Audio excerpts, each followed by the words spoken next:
1. We've joined the Doctor as he travels the Vortex and landed at episode number 140 Mime. 40 mimes. 40 mimes. 140 mimes. Oh, God! You thought the Zygons were scary. 140 mimes. With thousands more waiting on ships circling the Earth, ready to invade. As soon as Loch Ness eats up London. It's going to be Series 8, Attack of the Killer Mimes. Does it bother anybody else that the mime was talking? Crappy Doctor Who effects. That mime sucked so bad. He wasn't even in white paint, face paint. He was like a French mime. That's even scarier. Attack of the French mimes.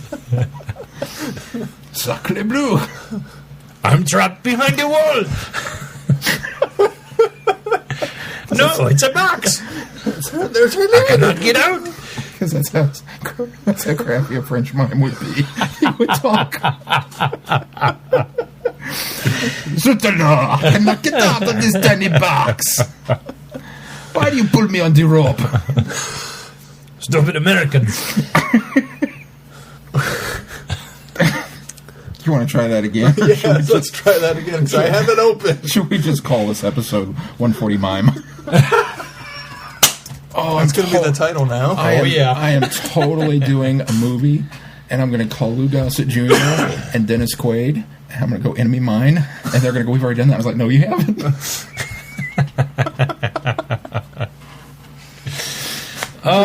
Twitter hashtag trend. Turn movies into mime movies. Mime of evil. That's the Doctor Who episode.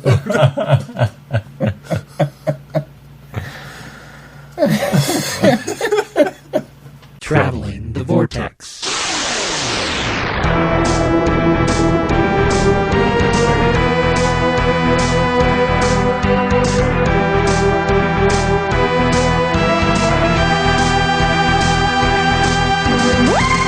We've joined the Doctor as he travels the Vortex and landed episode number 149.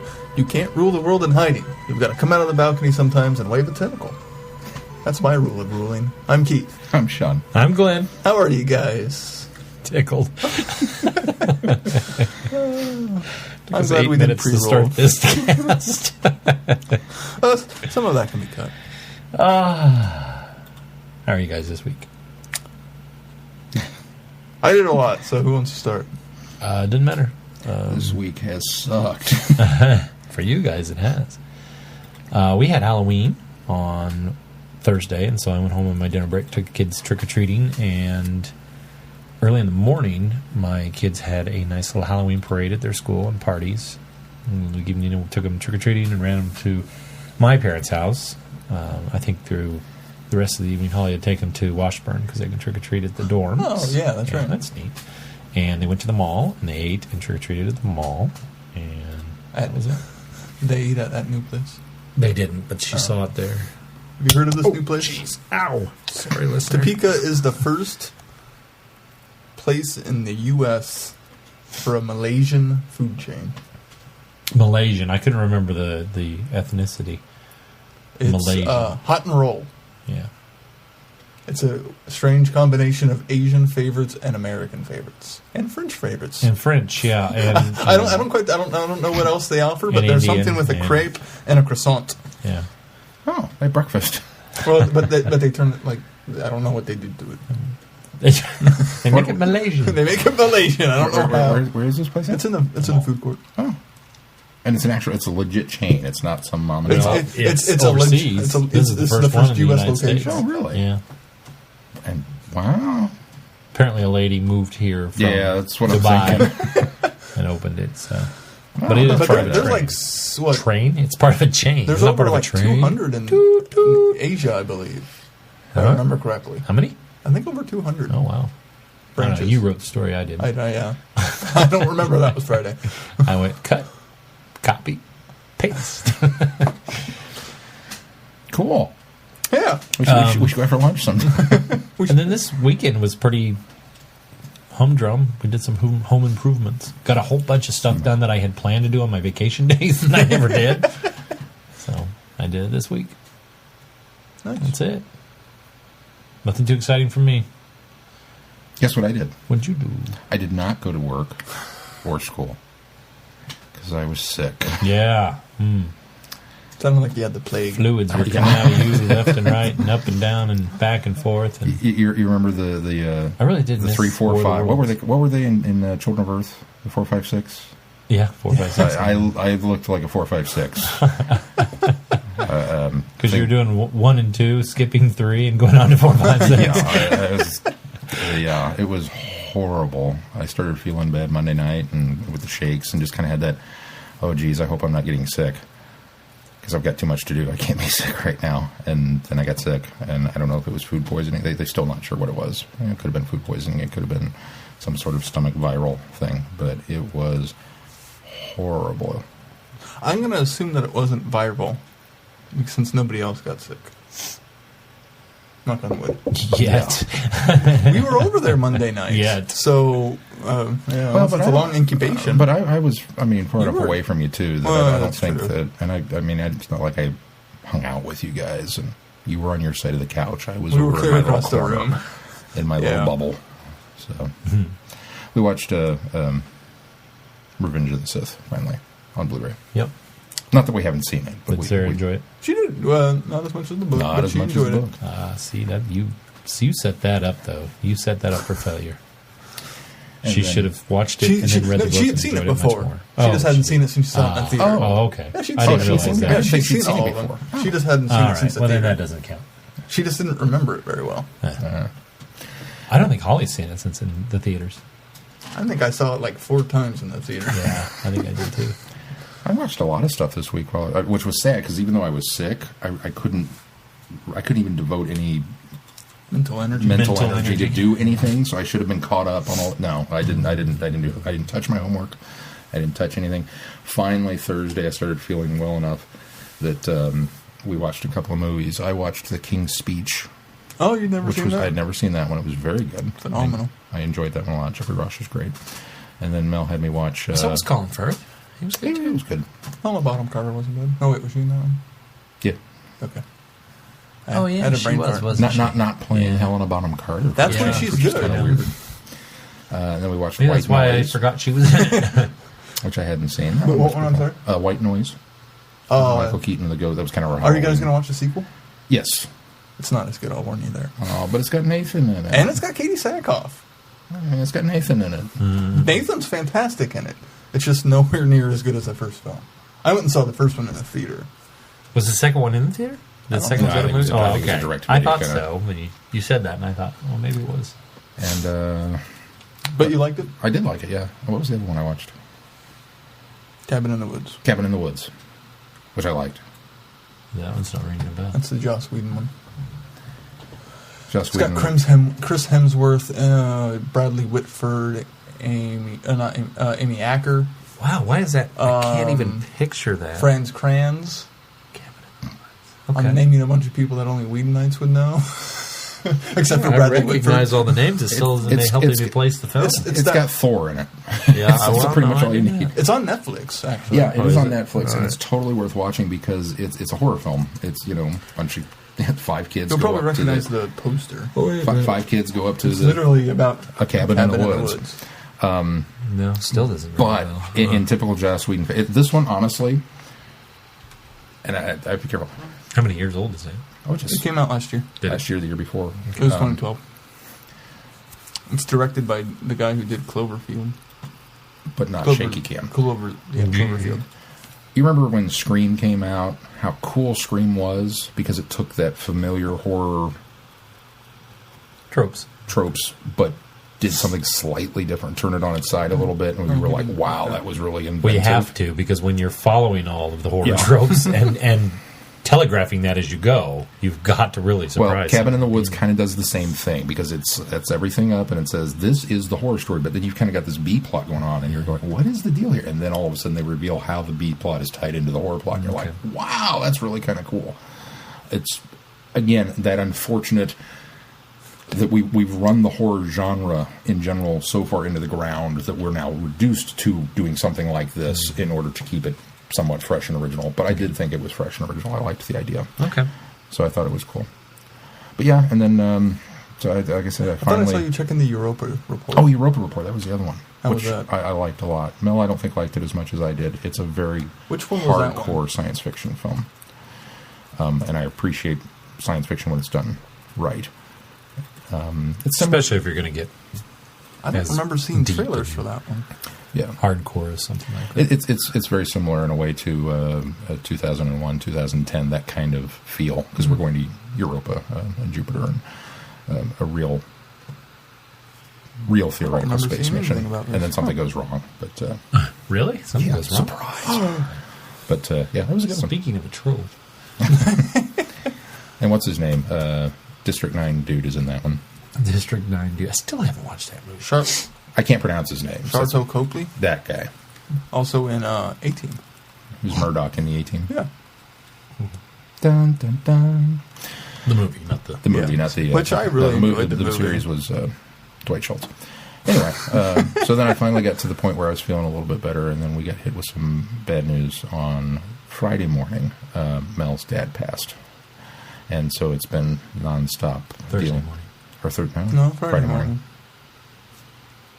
It's Halloween. Oh, you were Halloween was sick. Thursday. That's what. Yeah. I was Friday night. Who that you thought was going to Yeah. be affected? That's right. Yeah, because I was sick, we didn't even do our Yeah. that's- War of the Worlds. I'm feeling out of sorts.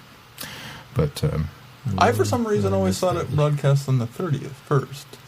According to it did. a friend of mine posted Yeah. it was the 30th. The anniversary is the 30th. Yeah. Yeah, the Oh. actual anniversary was the 30th. I did not realize that. Because it was in all the papers the next day on Halloween. Oh. But that's my Halloween. I don't know why it's Okay. kind of been associated with Halloween. But It's kind of a Halloween I party. guess, yeah. It so is. that's my Halloween. But we didn't do it this year because I was sick. But yeah, so Well, that's too bad about Mel's. we've kind of been dad. dealing Yeah, with we're that and sorry to hear that. setting everything up. So That probably took up the entire weekend. yeah. Things like that. Well, I was at There's work. a lot I had to do. go back to work. Mel's been a trooper because she's been dealing with it, and you know, it's a combination of we have to get everything set and ready to go for the funeral, which is Wednesday, as well as now Wendy's got to move out and find a place to go because she's going to lose the Social Security income and you know everything that's tied in with that. So it's this kind of big double whammy. But that's kind of how this week went. So What'd you do, Keith? I had Monday and Tuesday off. Yes, you did. Some well-deserved vacation. And As well deserved. No, where we work, every It's- yeah, vacation's every well bit is- deserved. and I still have time left. No, you can't take it after 28. I already put in my request. I'm so- going to raise a fuss, not because you're taking it. I'm raising a fuss because they did that. Now they're allowing everybody to do it. Well, that's a problem. That's ridiculous. I knew as soon as they announced it, they weren't going to stick to it. Well, I'm just holding them to it because if you announce that and then you don't say, okay, well, we're not going to hold to that. If you don't announce that, there's people that expect they have to use it by the 28th. It's not fair to everybody else. Some people can't take off because everyone else is taking off. Well, that's true too. They're going to get a ton of them in December. Again, that's a whole other Yeah, thing. it's They're going to get a ton of them in December, and they're going to complain one more time. What'd you do on your days off? Monday, just hung out. It's always the first day of Revenge of the vacation. Sith, yeah. Just go. Sarah and I on Tuesday, since she has Tuesdays off every Tuesday, we just kind of did a whirlwind. Well, there was a couple yarn shops Sarah wanted to go to in Kansas City. We tried. They're always closed. It's Tuesday. They're going to be open. So we went and did those. Stopped by the vintage stock. Are they open? They were open. Okay. I thought you were leading up to No. something. They're always closed. No, So we we decided to go succeeded. on a Tuesday, and they were closed. No. It wouldn't have surprised me. We checked hours before we went this time. Good call. And then worked our way back and stopped at Brits on the way back. And I got 2 minifigures that I Instagrammed, the 10 and 9, which were very cute. And then just, That's how the doctor's packed. yeah, that's out of the blind pack. Which I feel like I should correct myself. Some of the box set are variants of the 50th anniversary box set are variants, but some of them are the same. That's this box set. Oh. but all the In the blind bags? No. The box that I have. Oh, the box has variants in it. Yeah, there's a variants box. And then there's this box that I have. The regular box. And then there's the blind bag, which are all variants. I see. So if there's a 50th anniversary fancy box. If you bought the 50th variant box. box, it doesn't make any sense to buy the bags, or are they different from the variants? They're the bags. So it's like a third variant. Some of them, but not all of them. not all of them. Okay. But you still could have a chance of getting You get a some- variant. you get so you some could get variants. a third Yes, but you'll get duplicates. version. 5, 6, 7, 8, 9, I believe, in the boxes. They'll be the exact same. See, it seems like 9 they could have at least changed the color of the T-shirt. I know. Yeah. There's like at least 3 different shirts he wears.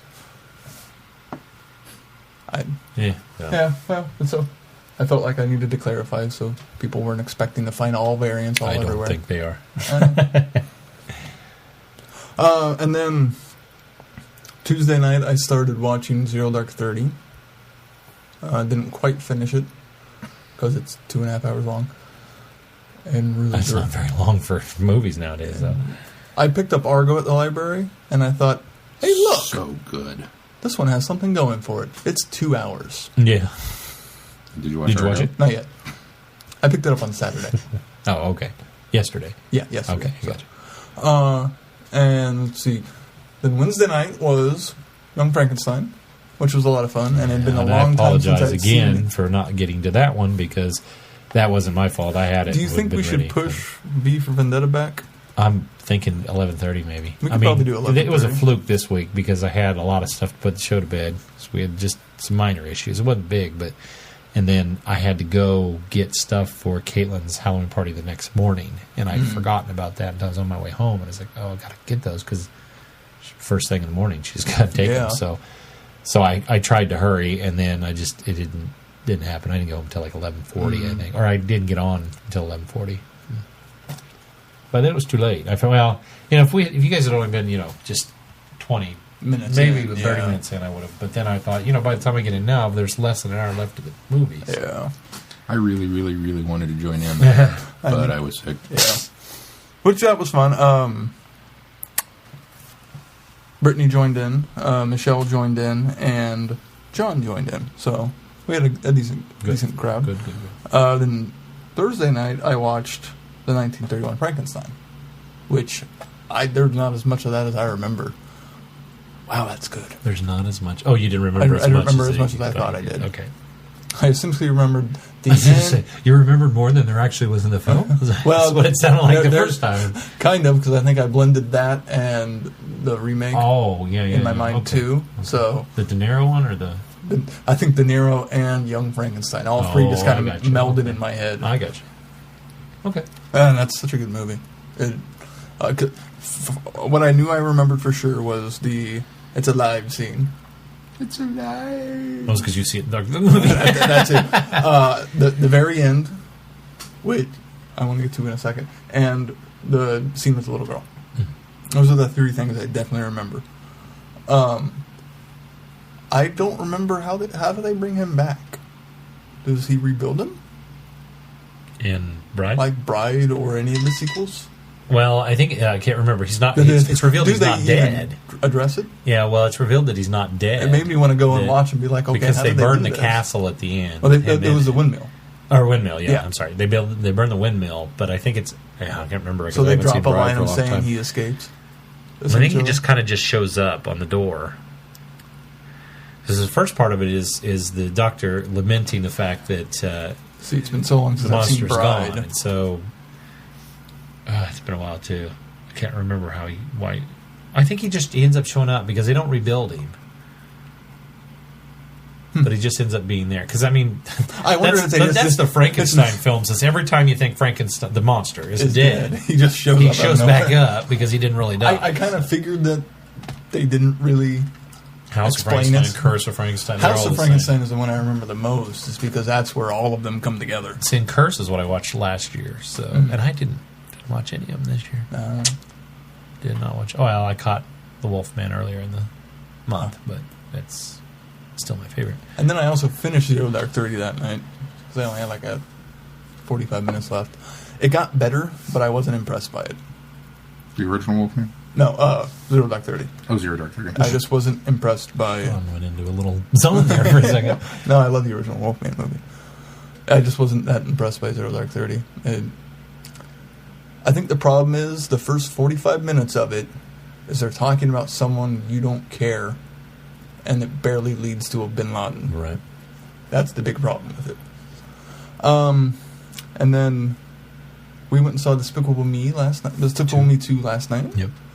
Which was really enjoyable. I liked it. And you mentioned how most of it you felt you had seen. I felt that way about the Minions, but a lot of the Gru storyline I would concur, and the kids, I was pleasantly surprised I would by it. concur I by really that, enjoyed it. It wasn't as the good Minion as... gags were all... Yeah, Yeah. aside from the very end. Yes. Which was pretty funny. It wasn't as good as the first one, but it was a worthy sequel, I think. Mhm. It didn't feel unnecessary. It felt like a good continuation. I agree. It didn't have as many laughs, but it's got as much heart, I think. So. But that's the thing. I remember thinking the first one was rip-roaringly hilarious. When I went back and showed it to Sarah, there aren't as many laughs in the first one, I don't think. I think they're about equal. Really? Yeah. We just watched it again recently, and we just hee-hawed all the way through it. Oh. Maybe I was paying more attention to something else. I don't know. Maybe I was watching Sarah's reaction to it more. I don't know. And then today we took the nephew to the Kansas City Zoo. Cool. Which was a lot of fun, but very exhausting. I'd never been to the Kansas City Zoo before. Huge. It is huge. Big, yeah. It reminded me a lot of the National Zoo, but with less animals. But without Panda Cam. But I want to say it's just a little bit smaller. It's just more, the National Zoo is more condensed. The panda, or the panda, the polar bear was really cool. And the penguins, have you guys seen the new penguin exhibit? It's really nice. I haven't been over there in like 10 years, 15 years. That's Yeah. same. It's really nice. So it's bigger now, is what he's saying.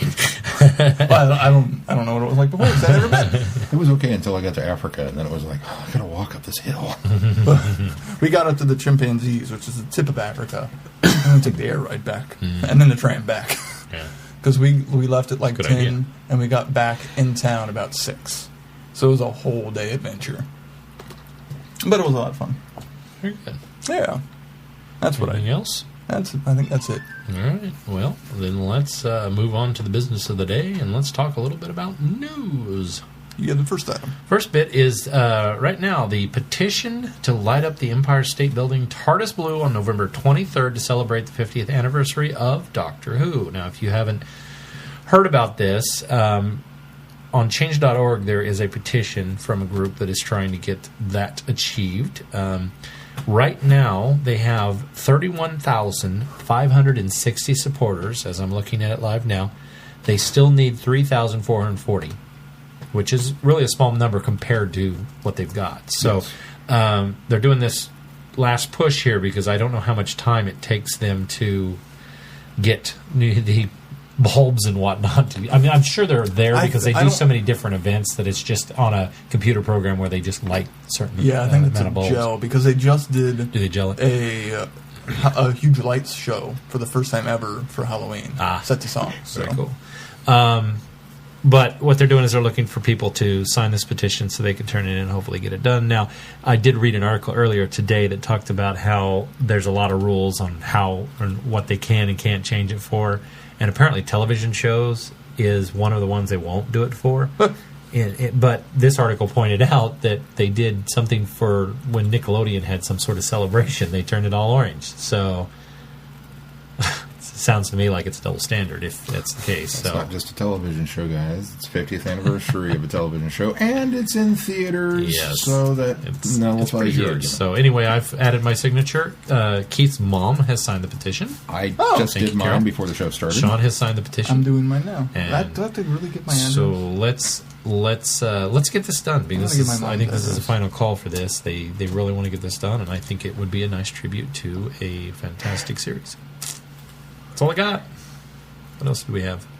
There's gonna be a chocolate bar. I'm glad you did that one next. A Doctor Who chocolate bar to celebrate the 50th anniversary. Bon Bon Buddies, who's produced Doctor Who confectionery in the past. Bon Has Buddies. released. Bon Bon Buddy. I like that. Each bar is 100 grams and comes with a snazzy Dalek wrapper featuring a number of different kinds of intergalactic pepper pots. I have no idea. Oh, You know what a okay. pepper pot is? That'd be a Dalek. It's showing the variety. Special weapons is on it. It's kind of relegated to the back. You should be front and center. Can but, you get a know. card? Best tasting chocolate ever. And they also come with 11 stickers, one for each Doctor. So it's kind of like a golden ticket. Just you don't get to go tour a factory. Very cool. And they're available in shops in the US or UK, and you can order them on Amazon. Exciting. I hope they're Region Hopefully- 2 compatible. I still think you need an adapter. You need Region 1 compatible. Or Region 1 compatible. I hope they're not Region 2 locked. There you That's go. what it's All right, what's next? The only other thing I have is the Children in Need stuff. On November 15th is when Children in Need is. And the BBC has confirmed that that Doctor Who will be present at the live televised appeal in November. The exact details are still somewhat unofficial, but according to a program list, there will at least be a clip from Day of the Doctor. And that's all we know about what Doctor Who's going to do. You hate made clip me shows. wait. You made me wait for that. Yep. That was lame. It's going to be a clip. I'm excited. It's going to be part of Children in Need. I almost expected it though, because I'm glad they're going to do something. I would almost rather it be a mini-sode. Yeah, they've done I this. love minisodes. They've done I this hate before. clips. They've done this before Yeah. where they've shown us clips and. Yeah. Well, it's a Doctor Who presence at Children in Need. That's the important thing. It's for good cause. Was Red Nose Day the one that they crossed over with Call the Midwife? Or was that Well, Children That in seems Need? right. No, it was. Yeah. Wasn't it? Was it called the Midwife? It was called the Midwife. Oh, It was okay. called Midwife. Because none of us quite got it. Yeah.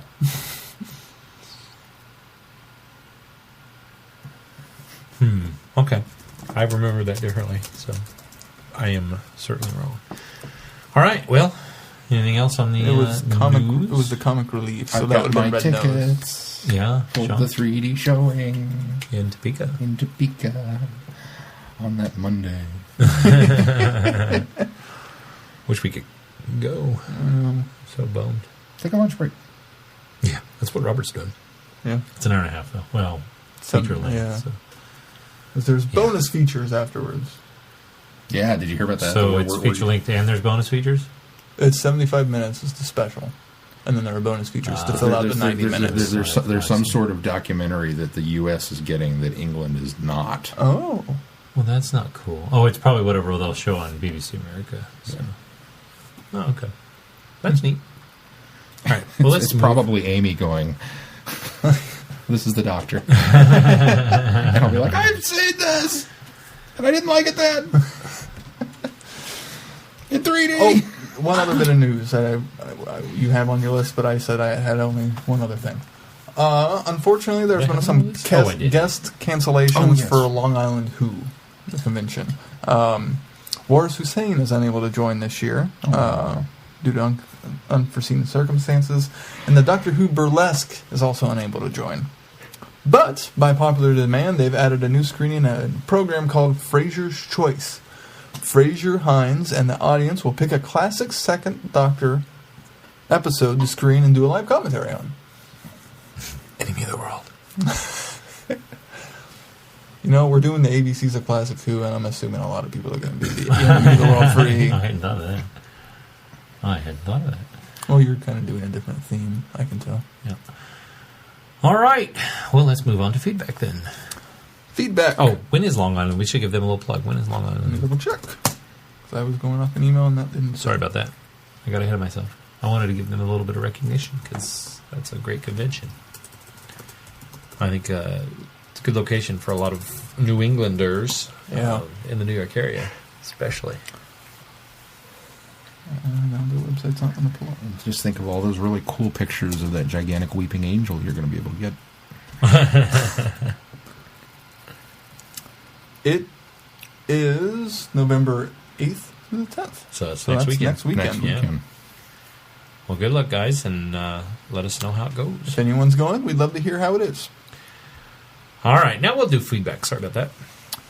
First up is Scott's. And we apologize to Scott. He sent this last week, but we missed it. Yeah, sorry. I just think it's funny that we keep missing Scott's.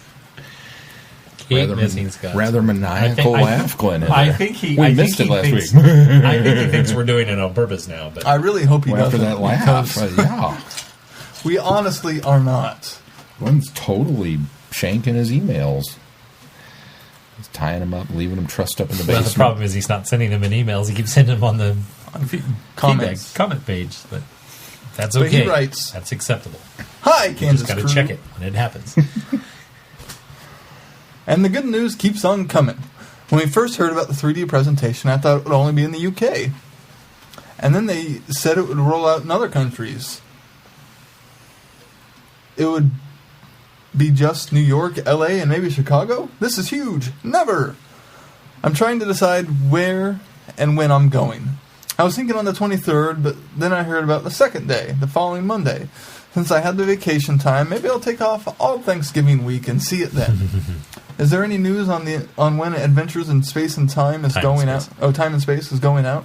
It is Space and Time, though, isn't it? I think you wrote it wrong. Yes, Adventures in 'cause Space and Time. You did it right. Dr. Phil's is Time and Space, and I Yes. always reverse it. I do the same thing. If it's that Saturday, then there's another reason to wait. Have you heard that the U.S., maybe all North American theaters are getting behind-the-scenes doc immediately after Day of the Doctor? Not to be seen in the UK theaters? We win again! Ha ha ha! All of this has inspired me to write a song parody.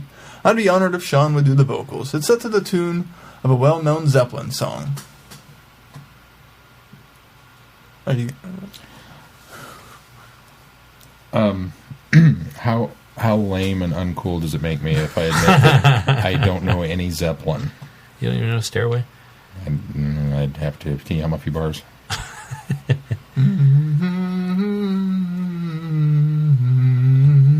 Okay, it's something similar to that, yeah. I kind of lost it halfway. I don't want to ruin this, so I'm going to hold on to this, Scott. I'm going to delay it one more week, and I'll come back with it next week, and I'll do some research, and I'll be All ready right, for he you. promises. All right. The stanza, or the line is, Dr. Days are here again Well, as don't autumn spoil evening it. grows. Spoilers. We have 10, 11, number 9 didn't show. Oh, that's sad. Now you got to come up with the tune. I don't want to sing it. Have you heard Stairway to Heaven? Yeah, I've heard It's like not a happy song. I've heard like the first two bars that Wayne plays That's in presuming that Wayne's this is World. from Stairway. Don't That's- give him any sort of... That's true. Don't give him any sort of help. That's all I've got. Yeah, no. Not to insult any other Led Zeppelin fans, but really, are there any other well-known ones? I can't think of any other ones off the top of my I'm head. sorry. I know that I'm horribly lame for not knowing Zeppelin, but Truthfully, I'm not quite sure, but I don't think this is Stairway. So I'm trying to do it in Stairway in my head, and I can't get it to fit that way, so it must be another one. I'll do some research and get back to you, Scott. Scott's screaming. If you want to send us a message saying what I can't song believe for you don't know sure, this song.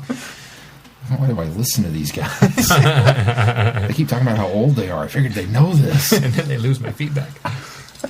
And Glenn laughed at me. We'd have been babies when Zeppelin was, or very young when Zeppelin was popular. So, Were we? oh yeah, Are they that? 1970s. Oh, that was our decade. I don't remember much of it, but like the 80s was that's my why I said decade. we were babies, I was toddlers, and 6 preschoolers at years that old time. when it ended. Yeah. I was 7. You know. The sad thing is, I know a lot of Zeppelin. I have a lot of Zeppelin albums. I still can't put this to a tune, so I'll be interested to know what you come up with, Sean. Scott's going to well-known Zeppelin tune. He's the only one that bought that album. Up next is Rachel. Rachel writes, feedback submitted. Comment question, hello Vortex gang.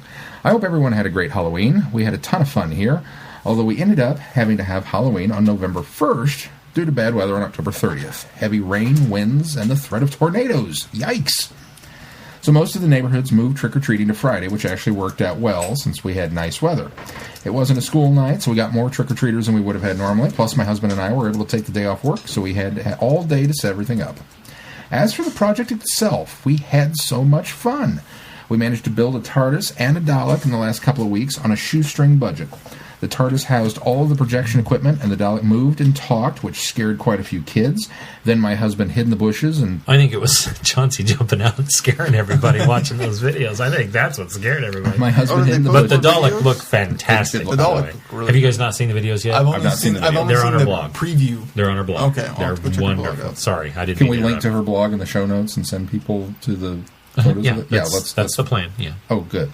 I'm not going to post the videos on ours. I'm going to Yeah, send no, people. we'll send them to- Yeah, we'll send them to that's her the blog. plan. That's the plan. Then my husband hid in the bushes beyond the Dalek and jumped out, adding a secondary scare. I dressed up as Clara from this year's Christmas special and passed out candy. Then we projected images of the doctors, monsters, and villains, along with music and sound effects from Doctor Who. We heard from several people, kids and adults alike, who were Who fans that loved it, and were even told we were the coolest house ever. My husband and I are both really happy that we put in the time to do this, and I'm extra excited to share it with everyone. Now all we have to do is figure out how to top this with next Halloween. I missed Friday Night Who due to being sick. Heck, I still am. But I did watch Terror of the Zygons on my own. I'm not sure what it was about this episode, but I'm really starting to like Tom Baker's Doctor. Yay!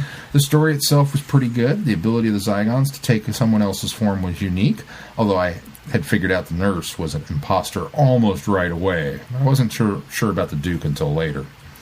I did get worried when Harry got shot. I'm glad it turned out to be a minor wound. I had to laugh at the end when the Brigadier tells the Duke that the entire incident will be kept under wraps. How they can explain away that giant monster wandering around London, I don't understand. But hey, it's UNIT.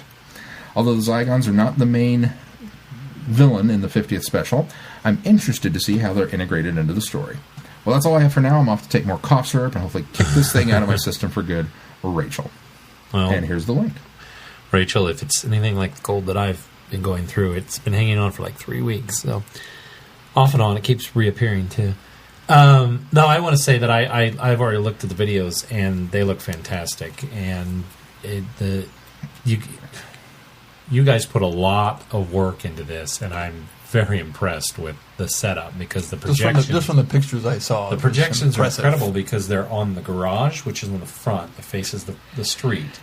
They've also come up on the side as you walk down this little pathway towards the door, and then they're projected over the door where Rachel's handing candy out. Oh. And then the TARDIS sets in the middle of the yard, well, kind of off to the left, but in the yard.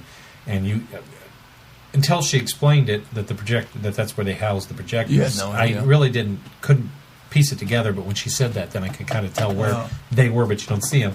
And then as you walk up, there's a row of bushes next to their house, and the Dalek was right in front of it, and it raises up and goes, and the strobe flashes as it does. And then her husband's standing behind a bush, and so if you don't jump from the Dalek moving, he gets you there. And I saw a lot of kids jump, a few of them let little screams out. Was he dressed up? You can't see him in the video. You can't see him in the video, so I'm not sure. I heard somebody say gorilla, so I don't know, but he must be. But he jumped out and would. He was a cyber shade.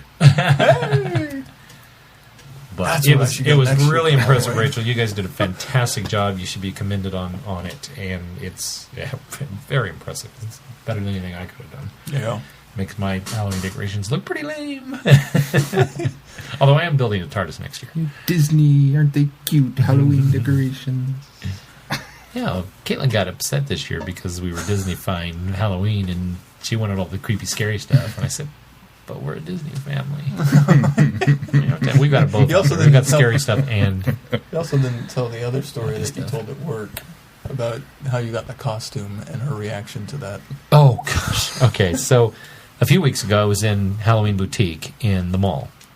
And we were walking through there, and they had a clearance rack. And I saw this Anakin Skywalker costume for... I think it's the Clone Wars costume, so it's the Clone Wars get-up for $5. Oh, sweet. Extra large.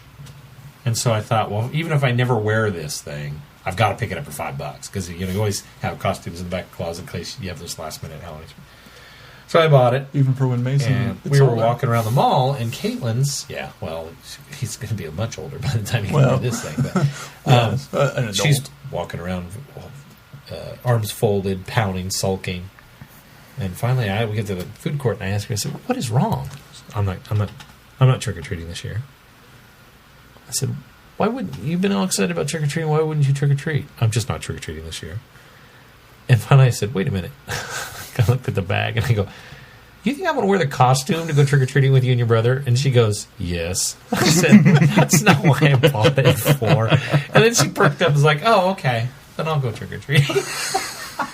Oh, great. Said, no, She's reached that age. Keith said, no, you should have told her you're going to wear it to Planet Comic-Con. And then a coworker said, or save it for her birthday. Yeah. So anyway, you should just wear it to take her to school. Come on, hurry up, get in the car. I'm wearing it to your Halloween party. Parent-teacher conferences, let's go. All right. That's awesome. Up next is Holly. And Holly writes, Terra the Zygons, 149. Hey guys, hope that everyone at the Vortex is doing well. Enjoyed the last podcast. Had whoish sightings during Halloween this past week. Quite a few students at both buildings that I work at dressed up for Halloween, and during one of my ventures down the hallway, I saw a boy dressed as the 10th Doctor. He was wearing a brown blue suit with brownish tan trench coat. Of course, all the times I saw him, he was moving down the hall so quickly I couldn't catch up to him to compliment him on his costume. I guess I should have said, Doctor, to see if it would have gotten his attention. Oh well, on to the review. Terra the Zygons. The Doctor looks pretty decent in the getup he's wearing at the start of the story. No one's threatened to shoot the tam off of his head. No one's threatened to shoot the tam off his head. I love that. Love the scene where the brig asks Benton how well he gets on with the landlord and to have him play the bagpipes while they're gone. Interesting that Harry's wearing the Doctor's normal scarf in the story for a little while. Plus, the Doctor's acting none too thrilled to be being called back to unit, but he'd still more than happy to help out. The Zygons being able to shapeshift into other living things was a cool plot twist. The brig is at his in change best. The brig is at his in charge. I'm sorry, I'm reading that wrong. Is in charge best. Correct.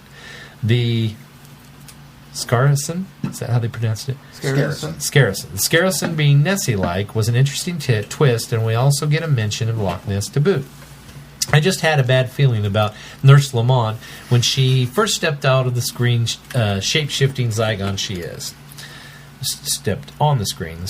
I can't read tonight. Shape-shifting Zygon she is. Sarah Jane staying behind to investigate sure pays off with the finding of the hidden passage in the study. I love the grin on Sarah Jane's face when Harry called her old girl. One last time.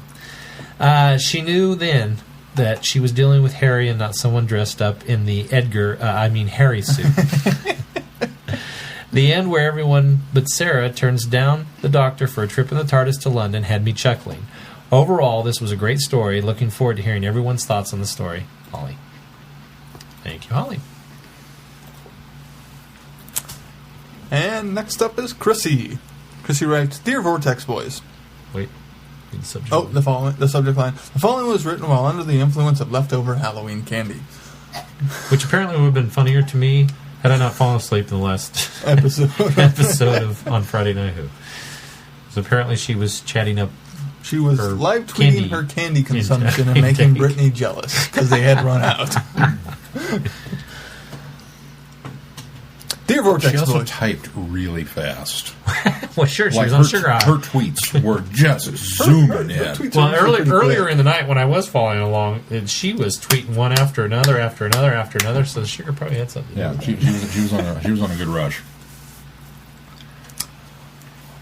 She writes, I hope everyone had a good Halloween. Mine was fun. I stayed home and passed out candy to trick-or-treaters. You could read that as, I stayed home and passed out candy to trick-or-treaters. That's what my Halloween was. I hope everyone had a fun Halloween. I stayed home and passed out. We didn't get a whole lot this year, but we were there were two girls that came to my drawer dressed as the TARDIS and the Dalek. I was so excited to see their costumes that I yelled out, "It's the TARDIS, and you're a Dalek!" And the girls were happy that I actually recognized what they were. So we were had a little geek moment on the front porch. It was fantastic. I let them have extra candy because I like their costume so much. Isn't that how handing out candy goes? Yeah. If you like the costume, you get benefited. You show up in costume, you get candy. You show up in a cool costume, you get more Lots of candy. Yes. Especially if a lot of detail went into it. See, my wife is of a different mind. If she knows the person, they get more candy. Well, that's a given. But everybody else gets I'm sorry, if two pieces. if Audie showed up in his Optimus Prime costume, he'd get the whole bowl, I mean. Just because you brought that up, I saw the coolest post on Facebook. The coolest costume ever. This kid comes walking down. They had this, obviously, this stage, this runway. And it's in his classroom. You can tell there's like classroom stuff. And there's kids all standing around their costumes.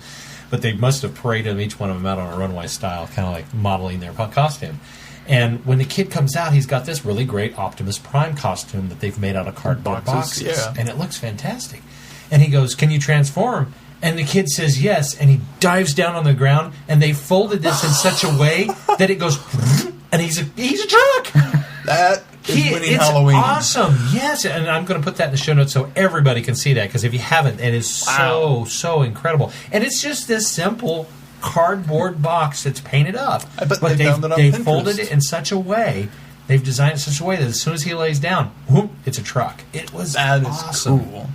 So I'm going to put that note in there now, so that everybody else can. She continues with, and I'm not sure how old they were, probably 10 or 12. But if kids that young are dressing up as Doctor Who thanks for Halloween, there is hope for the rising generation. Smiley face. Amen. You know what's funny is I remember one Halloween, I was probably about that age, where I had gone and found a coat, and I had tied every scarf in the closet, and actually went for Halloween, and I don't think I got extra candy. I'm not sure anybody knew who you were. No, not back then. Nobody. You might have had one person going, "I wonder if he's supposed to be the doctor," but that was probably it. No, nobody. Nobody probably admitted it. Nobody knew. They just thought I was the weird kid. Oh, there's that Sean kid again. There's that Collins boy. I got a rock. They thought you were an escapee from the asylum who tied everything they could together to get down the side of the building. I had to escape my bedroom to come trick-or-treating, so I just wore what I brought with. Sorry, my family's Jehovah's Witness, so I had to sneak out of the house. I had to sneak out to go trick-or-treating. She continues, I forgot to point out last week, Paul McGann and Peter Davison were both in the 50th anniversary tribute trailer. Their voices echo Matt Smith's in a couple of places. It's easy to miss, like all the other little Easter eggs in that thing. She's absolutely right. But once you're listening for it, it's unmistakable. She's absolutely I'll have to go back and re-listen to it. I did catch that later. I think it was after we talked about it. So Apparently I need to go back and watch it 17 or 18 more times.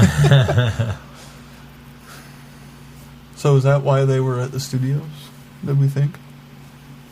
Well, I think they were lines from the films, or from the. I thought. I think they're at the studio because they're in the 50th. I thought she was saying their voices echo Matt Smith's in a couple of places, so they were saying what he was saying. Oh, see, that's not what I heard then, because I heard them, but it sounded like lines from the show. Well, one from the movie and one from another episode. Okay, I'll have to go back and re-listen to it again. I hope that's not the reason they're there. Glenn, I'm enjoying your Trapped in the Vortex blog immensely. It's cool to get some side opinions that don't make it onto the podcast. I'm glad I got your thought processes going on the plot of Warriors of the Deep, and how that caused you to rethink a few things about the story. Because it really is a great story and deserves a second look beyond the shoddy set pieces or effects that weren't quite finished, or whatever other problems people have of it. And since you all predicted it, here is an exact recreation, or near enough, to keep that recreation. Morning has broken. Sorry. Or near enough to keep the podcast PG of my reaction to your Warriors of the Deep revisited discussion. La la la, driving in my car, listening to Traveling the Vortex. Ha! I was right, told you so. Screeching tires, honking horns. You bleeping moron! I was signaling. Stop trying to cut me off. More proof that we are danger to drivers on the road. Can we put a warning label? Do not listen while driving on this. Traveling the Vortex is not responsible for traffic accidents. Unsafe at any speed. Although, Anyway. I scrolled too far. Anyway, so the Day of the Doctor is going to be in theaters. I'm not going to get to see it in theaters because I have to work on the night of the 25th. Sad face. You're joining us. You're in good company. But to everyone who got their tickets and the night off, do enjoy. For myself, I'm going to be using the $15 I would have spent on the movie ticket to buy the episode An Adventure in Space and Time, if it's made available. I don't see why it wouldn't be. I'm not sure. Off iTunes, so I can rewatch it to my heart's content. Don't get me wrong, watching it in a movie theater in 3D would be really cool. I'm just trying to soften the blow for myself and anyone else who has to miss out. Thanks, Chrissy. That's what I'm going to do, too. I'm going to buy An Adventure in the Space and Time. episode so that I can watch I'm going to put that $15 towards the Blu-ray of Day of the Doctor. I'm not. I'm going to go see it in a theater. Well, you've already in spent 3D. your money. Trust me, if I could get the day off, I would. Anyway, although I am planning on seeing Doctor Yu at the Although I am planning on seeing Dr. Yu at the Off-Broadway Theater in downtown Salt Lake. Wait. Is that the name of the theater? Because if you're just saying it's an off-Broadway theater, that's off-Broadway theater. Technically, if it's not on Broadway, It's everything's off-Broadway. Everywhere has an off-Broadway theater. Every theater, except for the ones on Broadway, are off-Broadway theaters. We have two. Did you know? We have two off-Broadway theaters? Yes. We should totally start billing them as that. Topeka's own off-Broadway theater. And the off-Broadway theater for kids. We have two? And Hawker and TCT. Oh, well, we have three. We've got the one at the university, too. Oh, yeah. And T-Pack. I don't count T-Pack. Yeah, T-Pack. I don't count T-Pack because it's a touring. But they actually have Broadway shows there, so that's more off-Broadway than anything else.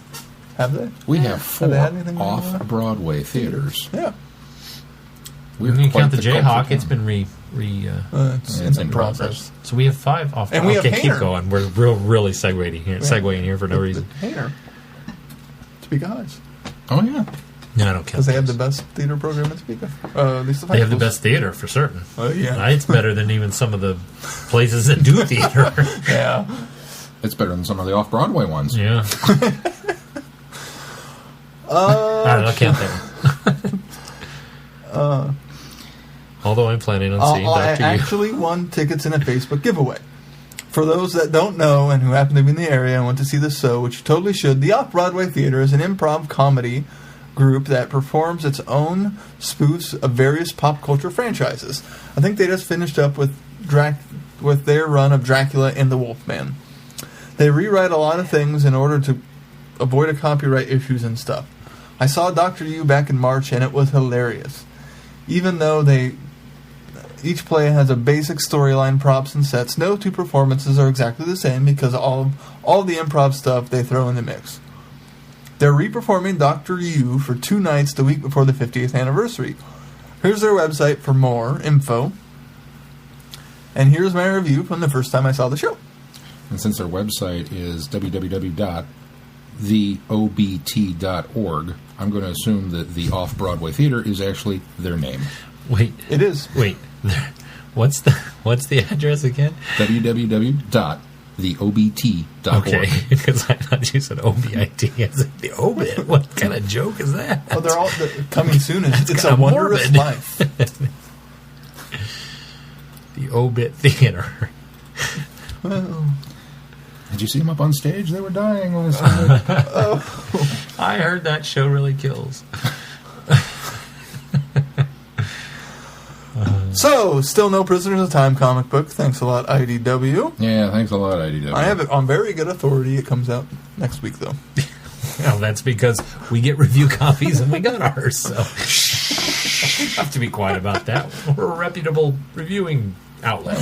Their contract's ending anyway. That's right. They already thanked IDW for sending us review copies of stuff. We can tell people we get it. Yeah, that's true. We just can't give it to people. Sure. And we can't talk about it until after the embargo date. That's correct. Well, I guess it's a We good talk thing. about the fact that it's not out yet. We can do that.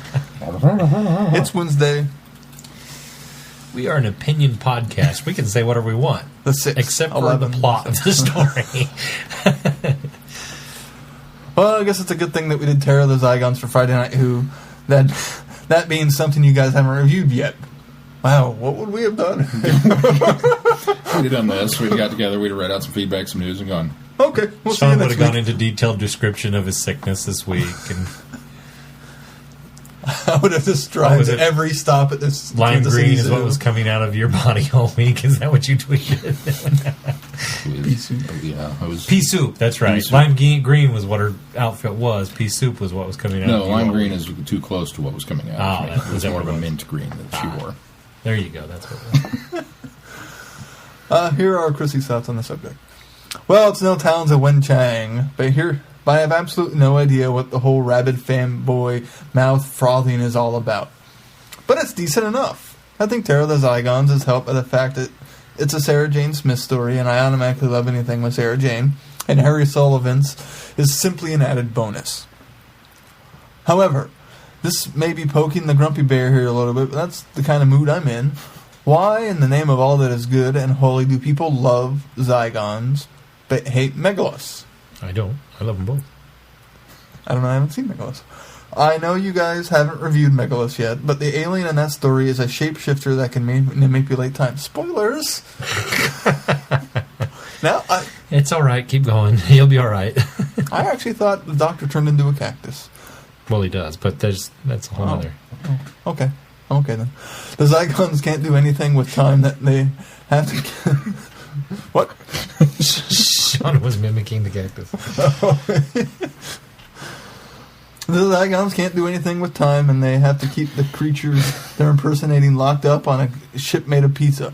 It's Pizza the Hut. Is it me? You know why I You're don't lucky like they didn't- Megalos? Because Tom Baker's prickly in that one.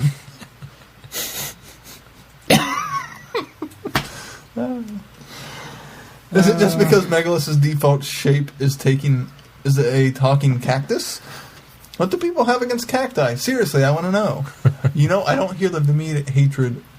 Well, okay, granted, I don't hear the Oh, immediate there hatred about Megalos. are a But then lot again, of anti-cactites out there. I don't hear it in the time. You don't hear about what? The anti-cactus stuff in the time. You don't hear about it?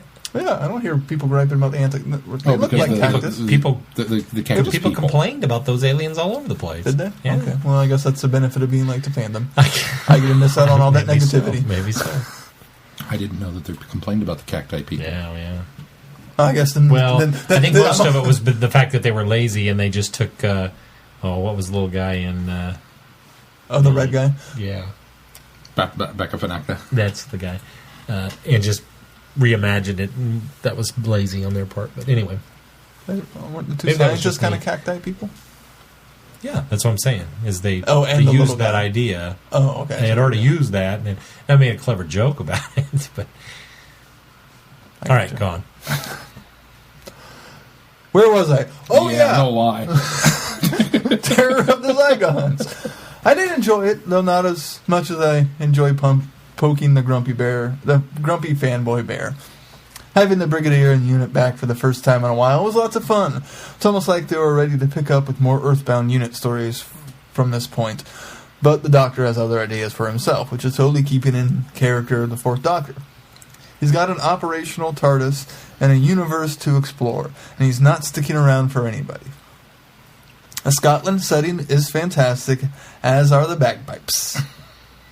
Even the Loch Ness Monster, while it isn't perfect, it's shot in a way that you can forgive it for its imperfections. Besides, it's the 70s. Green bubble wrap was the hot new thing back then. I can look past a lot of things for that reason. Well, did I fill enough time? I'm just afraid you guys won't have enough to talk about since the comic book review got pushed back. Hopefully you guys can tangent on from here. I'm out of pertinent things to say. We Bye. tangented it enough throughout this feedback. Bye for now, Chrissy. Pios. Pios? Oh no, it's this silly French mime is back. Oh no! We're going to have some piazza. P.S. Did you guys really get in trouble for using the Doctor Who theme? Oh, I knew song? somebody was going to ask. I missed something. I missed something. On the podcast because you haven't been using it the last couple of weeks, and I'm a little concerned and a bit gullible. Did you tweet something? No, it actually trailed out last week. It was the end of last week's show. Oh. But after we did the impromptu bum-ba-da-dum, bum-ba-da-dum, where I sang the song, and then I said, well, the funny thing about that, we lost the rights to that. Oh, okay. Okay. So after I said that, we didn't. I think I slightly said, no, that's not true. But I said it because when I listened back, it wasn't very audible that I said that. And so I've been waiting for somebody to say, hey, did you guys lose the rights for real on that? Yeah, no, we did not, Chrissy. We didn't lose the rights because they're not ours to lose. That's what do they call that? Fair use, I think, is what we're using there. But we've given that author credit, and we will do so again, just not right now because I can't remember what he was. But was it tied in with the fact that you haven't used the theme song as part of the joke, or did that just happen to be serendipitous? That was just serendipitous, yeah. No, you haven't been waiting for somebody to mention it before you okay. brought it back. Nope. Okay. No, because I trailed out the podcast. Right, but we haven't opened. Who That was listens to the outro? Yeah, that's true. I mean, really. I mean, that's only the legal disclaimer at the end of the show. Yeah, nobody listens to that. Everybody stops by that point. Now they're done. I don't even have to hear Glenn say the same thing he says every week after every podcast. We know it's there. Well, see, what's really cool is This week I'm going to tag out with, this is NPR. Well, see, that's See just if it. anybody knows If people actually listen to the end, they would realize that in a stroke of genius, you have recorded, to date, 148 Simpson-esque endings. They're all different. This will be 149. And so if you've never listened to the end of the show, you've got to, go and listen to it. But And then you'll have to go back and listen to all 148 episodes. Shall we review Terror of the Zygons? Terror of the Zygons. Returning to Earth, the Doctor and returning. Wow, we're just tripping all over ourselves. We are. Returning to Earth, the Doctor, Sarah Jane, and Harry arrived in the Scottish Highlands to investigate the mysterious destruction of several oil rigs in the North Sea. Local superstition speaks of a deadly threat that lurks in the mists of Tulloch Moor, but the truth is even more disturbing.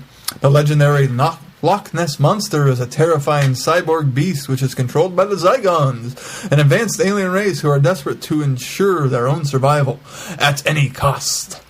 bum, bum. Dun, dun, dun! I'm really going to punch this one because I like this one. Okay. I like this one. I'll give you I that. jumped all over your dun, dun, dun. You Did. You just weren't. It wasn't coming out well enough. I was going to give it a big finale. No, I'm one of those. timpani. I'm one of those fanboys that gushes all over this. And this is the funny thing about this. And we talked a little bit about this last week on the show. But the funny thing about this is, until this DVD came out and I picked it up 2 weeks ago, 3 weeks ago, 2 weeks ago, I hadn't seen it since I was a kid. But So it's rose colored a little bit. Huh? Is it? It's rose. It's rose not. colored. Well, it might be, but it's not because even on rewatching it, as soon as I picked up the DVD, I watched it because this is one of those stories that of a handful that I vividly remembered and remembered really well because I liked it so much as a kid. And so when I watched it again, it didn't disappoint. It was one of those ones that I thought, oh, okay, am I going to watch this again? And I'm going to go, oh wow, this was real turkey. What did I like about this? Not at all. It's not the best Doctor Who. I'll be the first to admit that. But it's an enjoyable story. It's well paced. I think it's the Fourth Doctor at his best at times in this. It's got the Brigadier. It's got Unit, something we didn't get a lot of in the Fourth Doctor's era, which I absolutely love. It's got Sarah Jane, it's got Harry, it's got all of these key elements that make it such a fun, enjoyable story. And I like the fact that they sort of address the whole Loch Ness Monster thing in this. I've always thought that was a really clever device to add into this. I think it's funny that a lot of people talk about the pizza or the weird interior of the Zygon ship. But I've always thought I think it makes sense as an extension of what they look like. It does. Because of the way that they're I designed, had no problem the with the ship design of makes the ship. sense. The only problem with that is then we go to the outside and we have this very metallic looking, unorganic looking ship, which didn't bother me when I was a kid, but it kind of stood out this time. But I like that. I like the organic feel of the ship. I love the lighting of the set. I think it looks terrific. In fact, I watched the behind the scenes on this, and they talked about how they wanted to light it in a certain way so that it had more of an organic feel, and they had this idea for all these like greens and purples and blues and all these different lights, and they came in, and when they lit it up, they realized, well, you got green. But I think the green really adds atmosphere to the interior of the ship, and so I think that works out really well. I like the idea, even though it's a used idea, I like the idea of the Zygons being somewhat shapeshifters, because they have to maintain, as do the Autons, the nesting conscious, they have to retain the person in order to keep the copy, so that they can maintain that for any amount of time that they need to use that. Yes, there's bagpipes in this, but I've always thought it was funny, and I think Holly brought up the line earlier, when the brig asks Benton, you've been getting friendly with this guy. Not, you guys know each other pretty well now. Can you ask him not to play the bagpipes while we're here? And I've also always liked that innkeeper or barkeep or whatever he is. I think it's an inn and a bar, or a bed and breakfast or something. I've always liked that Pegg guy. Yeah, the guy. Of course, never would have seen that as a child. But I've even watched this before we watched it for Friday Who, and I did not see that until you said it. I was like, oh my gosh, this guy does. He looks totally like a doppelganger of Simon Pegg, maybe a little older, but I love that character, and it actually is very sad that he ends up dying, but. Spoilers. And he's one of the few. Surprisingly, Zygons has a relatively low body count. It really does. First of all, for this particular era, we're in the Hinchcliffe era. There's a guy at the beginning that Harry's trying to help. Well, near the beginning, when Harry gets shot himself, which freaked me out as a kid. Oh, yeah. Oh, my gosh. There's the innkeeper. And then there's that one soldier at the end. The random soldier at the end. The brig sends around, take the back door. Take the back door. And he's good down. Now, I thought to myself, as I was watching why doesn't the brig and Benton start shooting before this Zygon? He was going to surprise him. Editing to him? All right. He was going to surprise him, yeah. I saw this, and I thought to myself, okay, so, we've rescued everybody off the ship, so we didn't lose anybody there because they had to keep the body prints alive. And that's another thing I like. We got out of the castle, and everybody made it there, and we've got all these people, and everybody made it there. Okay, cool. And it dawned on me when we're in the basement, and we're about to have this big showdown, something prickled at the back of my neck, and I went, wow, we really haven't killed anybody. Oh, wait. And I felt bad. Oh, there's the red shirt. I thought, it's my fault. Because there's no reason for that particular guy to die the way the story ends. The Zygon gets shot, and wow, go Brigadier. We finally get a villain that is susceptible to bullets. Yeah, oh yeah, finally. After how long? So, there's so many... Oh, I think there's... No, because the guy that gets hit over the head makes it out. That the nurse clubs. The guy when the nurse is in the woods. Yeah. And he goes, oh, you're hurt. And bam, with a rock. And I thought, well, that guy's dead. No, he made it. Yeah, he shows up later as well. I thought there were we had Zygons that died. Yeah. Because the one that took over Harry, or didn't take over Harry, because was shifted into Harry. Yeah. And what a fantastic scene. Yeah. I was actually a little worried for Harry, even though I knew he comes back. I knew he wasn't dead, but when does he come back? Doesn't he? This is his last story. No, he comes back in... the other one, Android Invasion. He was in Android Invasion. That's right. There wasn't an Android version of him. I forgot about that. But, no, it was an Android version. Yeah, it was an Android version. But then I think the real Harry shows up too. At the very end. Yeah. He and Benton both. He and Benton both show up. Yeah. But everything about the way Sarah climbs, of course, You're screaming at Sarah. We were totally screaming. What are you doing? Because she walks in, and it's like she looks up there, and it's like she knows he's up there. And so we were going, take the ladder away. Take the ladder away. Leave him stranded. No, she climbs the ladder. It's like, oh, what are you doing? But she climbs the ladder, and that's scary. And then we get that just the one eye, Harry looking at her shot. Yeah, that's a very atmospheric and creepy scene. And his acting is wonderful in that scene. Ian Marter's always good, but I mean he wasn't Harry in those scenes. That's really Ian Marter's really always shows Harry, and Harry is always the same character, and so it's nice to see him to be able to kind of branch out, do something a little different. But then, so we cut back to that, and then she gets up there, and then he grabs the thing, starts threatening her, and that's scary. And then, she gives the Olay moment, and the guy goes over it's like, whoa. And I thought for sure the way they shot that down below that he was going to be impaled on that fence thing. It was just going to be all... Well, he's impaled on something, wasn't he? I think he just landed on the wheel or something. But I thought he was impaled. There's something. I thought there was something sticking out of his chest. Am I crazy? Well, he's a Zygon. They have bumps and things all over them. That's hard doing. Anyway, so that was all wonderful. But yeah, and you hadn't seen this. I'm in the same boat. You I hadn't saw this seen this as a kid. Yeah. I mean, when it was new to me, first run, which is a 10-year rerun after it was actually made, I think. Yeah.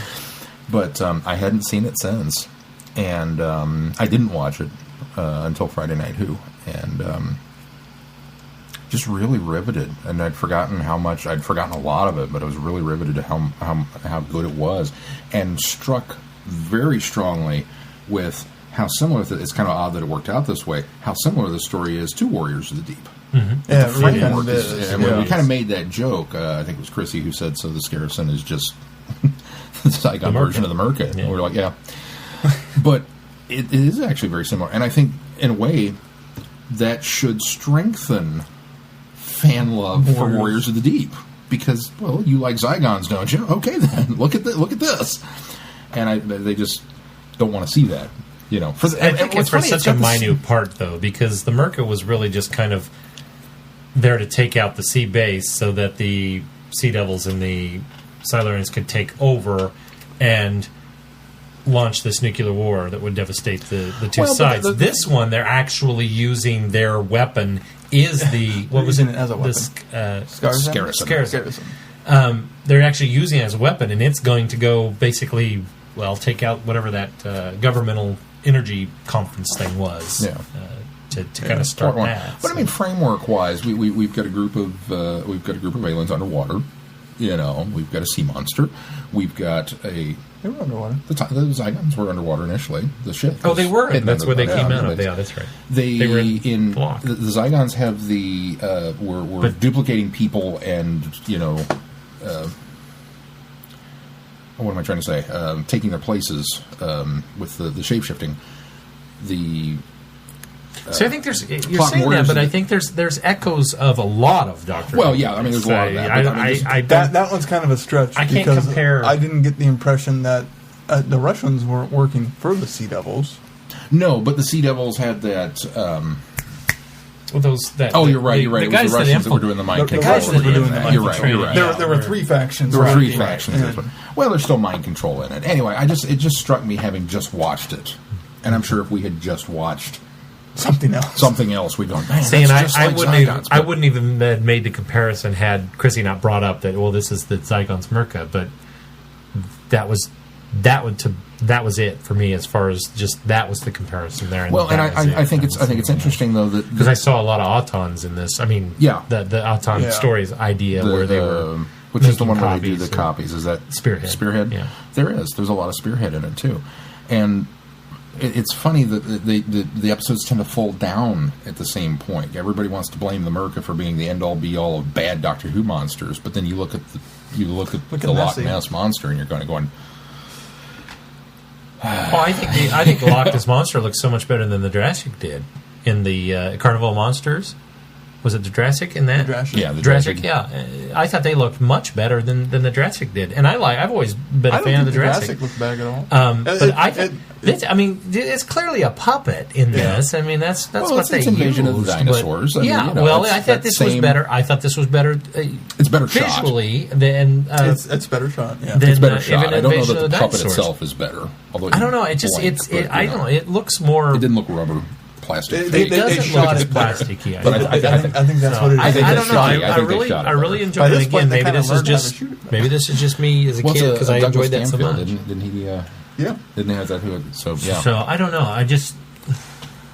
But yeah, everything else, I mean, it's like I said, it still earns high marks with me for the same reasons, is that it's really a much better constructed story than what you would initially just kind of give it credit for being. The Zygons, we kind of laughed about them, I think, when they announced, and we saw the images of the Zygon in the 50th. I flashed back and I was like, oh yeah, those were horrible costumes. No, they're not horrible. No, there's they're no not. seams. No, they're not. I mean, they're really well done. Solid. Yeah. Oh, And there was the one bit where he was trying to do something and it kind of jiggled. It didn't quite look as good when well, it some of jiggled. the mouth stuff, you can tell that it was the rest of the body that just kind of, don't jiggle. Now, speaking of the face, though, what I am impressed about some costumes is sometimes it's clearly just a guy in a costume because his face is always relatively humanoid, and then the rest of the costume is very alien. But in this one, I like how the shape of the face, even though we're incorporating the actor's face into it, we see his eyes and we see his mouth. It's very much in line of the Sontarans, where they do such a nice job. Exactly, Yeah, they do that's such what it a nice is. job of masking all the rest of the facial features that it looks very alien. And I think they do a nice job in this as well. I liked too that, and I kind of joked about this, but I like the fact that, and I don't know if it's just the design of the suit or if this is something that all the actors kind of did on their own. They all stand like this, where they get their chest thrust forward. Yeah. They're really. It might be back. necessary. It might be necessary because if of how you notice that headdress head is kind of situated. conical and moves forward, and so I wonder if that makes it sort of top heavy. So in order to find that center of balance, I almost wonder if they have to take this part here makes that's sense. above the head, kind of pointing out over the bridge of the nose, and then lean back so that their center of gravity is a little bit. That's kind of what I took away from that. But I mean, it's one of those added things that helps with they didn't stand. So many times you watch a movie that's got a monster in it, and the monster's obviously a guy in a rubber suit because they put a guy in a rubber suit. But that was one extra element that gave these aliens a true otherworldly presence, because human beings don't normally stand this way. Yeah. And that, I was really struck with that this time. It's like they really look good with how they move and everything. They didn't lumber, and they don't lumber. They moved with purpose. They which I do liked. have the They got the waddle. the necklace, the necklace problem where they have to not Turn. a necklace like you turn, like no neck, or you have to turn the entire body in order to look to the left or the right. yeah. But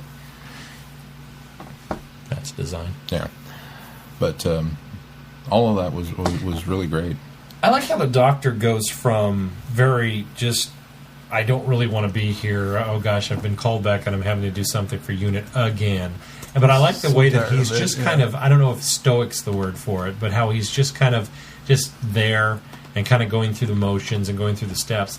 And then as things start to progress, he starts to kind of become a little more whimsical and fun, and becomes and he goes starts from to get this engaged in the mystery. Yeah, exactly. Yeah. He starts getting engaged in what's going on. You can And tell so- he's very grumpy about being back. yeah, exactly. So from the beginning, you get this one type of Doctor, and at the very end, you've got a whole different Doctor. And I think Tom Baker's at his best in that 4th episode where he's actually on the ship, and it's still quite surprising to me even this day. And I remember thinking this back in when I was a kid, how just so flippant he is with the fact that, well, we're going to blow this ship up. Do you know what this is? This is a self-destruct mechanism, and we've already locked the Zygons into their fate. Yeah. So he's getting the humans off their saves, and boom, ship blows up. No thought about the fact that, hey, you just basically committed genocide, because they've already just in a scene or two before that explained to you that there's none of them left, that their planet was essentially destroyed. So Obviously, it's funny that we have 2 issues. episodes ago. We have issues with causing genocide on the Daleks, but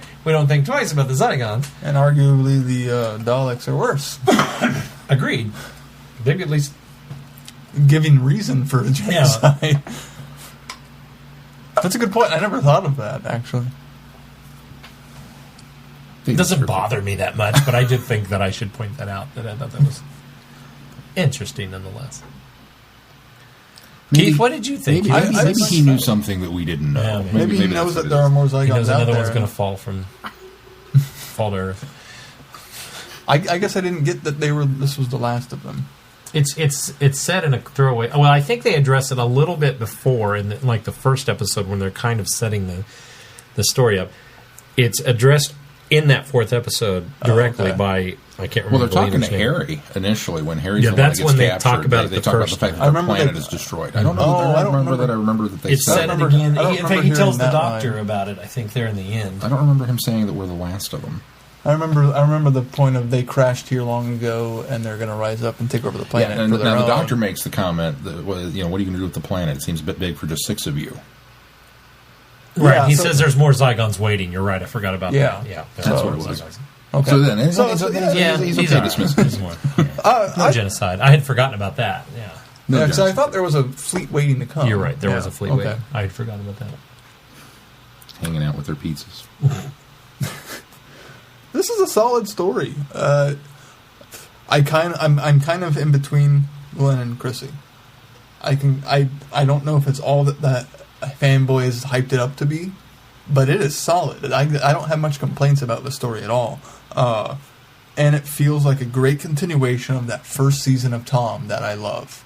Which, ironically enough, this is the first story Of the of next the following So I season. went and checked. Yeah. But It picks up right at the end of Revenge of the Cybermen. Directly at the end. Yeah. But where did he get this Scottish stuff? Did Well, he he- just go in the closet and find that because they were I going think to he picked it up. Scotland? I think he picked it up in some tourist spot in the Oh, in the town I thought because he they. stopped off. No, stepped he out of the- walks- he stepped- steps out of the he TARDIS stepped out of wearing the it. TARDIS Oh, he did wearing step it. out of Yeah. the car. Well, that's what I mean. I think they popped down into some town. He got the stuff, and then they materialize where you see them start as he comes out of the Oh, car.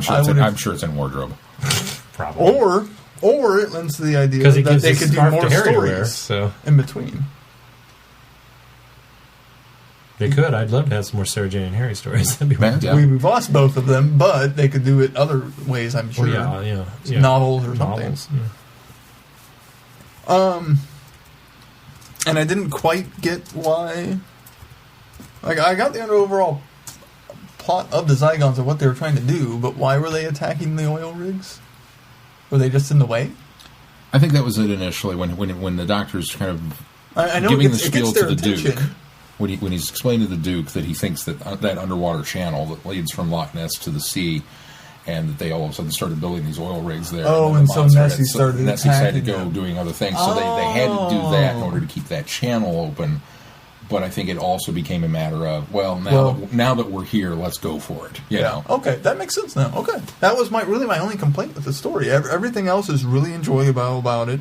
I like the Zygons and the ideas and the shape shifting. Sarah Jane is phenomenal in this story. Harry is great, especially in the fact that Harry gets delegated to being on the ship and being captured. He has some great stuff to do in Yeah. this.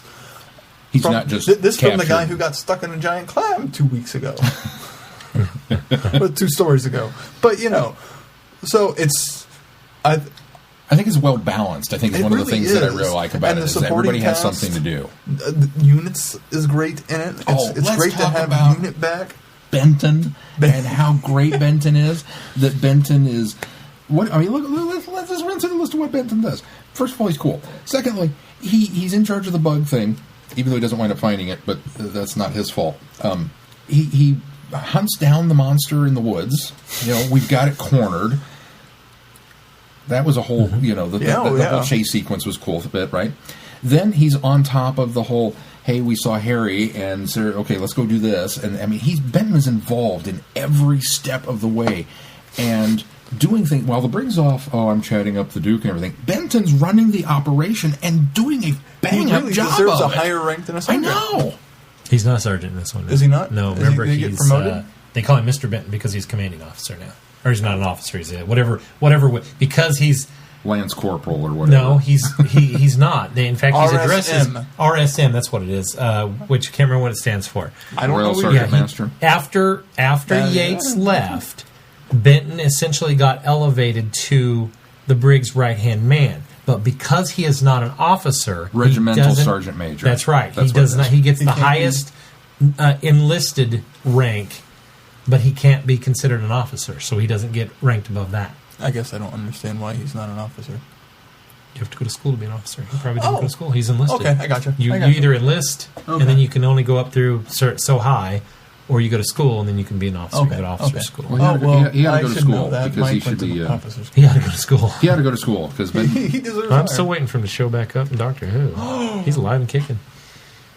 Maybe that's a surprise. That would be cool. Forget the doctors. Let's bring Benton back. It is Zygons. I want to address the fanboyishness about this, and I think part of that is the hype over this. Is probably people are in the same boat as Sean and I, because the repeats and what happens is the first VHS came out in '88, and then it was in Laserdisc in '97, which isn't a popular format or wasn't a popular format. It was released again in '99 in the United Kingdom, and in 2000 on DVD. In 2000 in the United States and Canada. So it's been 13 years since probably this has been in any sort of media, and a lot of people probably haven't seen it. And remember, it took this long to get to DVD, so I think a lot of people remember it from at least 15 years ago or 13 years ago, and it gets built up a little bit. But I still think it holds well over the years, and I think it still comes out to be a truly tremendous story. I agree. It's a great story. I think it's a bit overhyped, but I think that's why it's overhyped. I can see why that's over. I can see why fanboys glom to it and go, "This is a great example of awesome Doctor Who." This, if I'm correct, is the final Tom Baker story to be released on DVD. This is the final Tom Baker story to be released on DVD. They're all available on DVD, unless they're out of print. None of them are out of print, according to the list Chrissy sent us. Not yet.